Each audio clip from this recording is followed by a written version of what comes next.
besides liberal funding for research, innovation, incubation, and skill development. Today we have gathered here to understand the ways and means of synergizing two prestigious institutions of country, IIM Ahmedabad and NTPC Business School. The areas for linkage.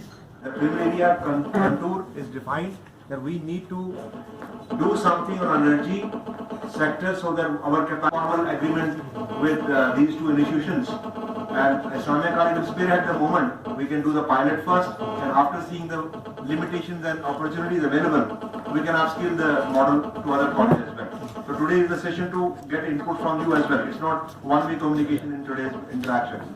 The second being imbibed in the academic institution of J&K is another opportunity available while Mr. Maheshwari happens to be the HR manager, HR management.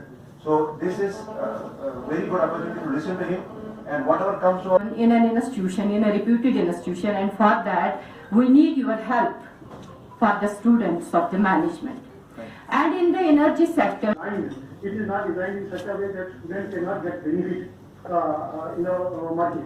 And if of managing the business opportunity aspect in this direction, how can we invite internship as a course curriculum, and also how can I set up an incubation center for that we have this kind of an interaction.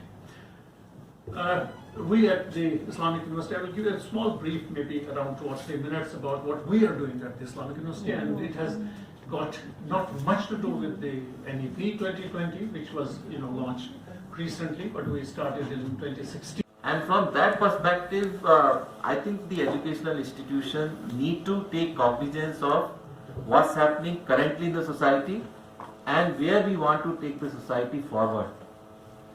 And let me tell you, today we are in a very, very interesting time, very, very interesting time. And why I'm saying interesting time? Because everywhere I find so much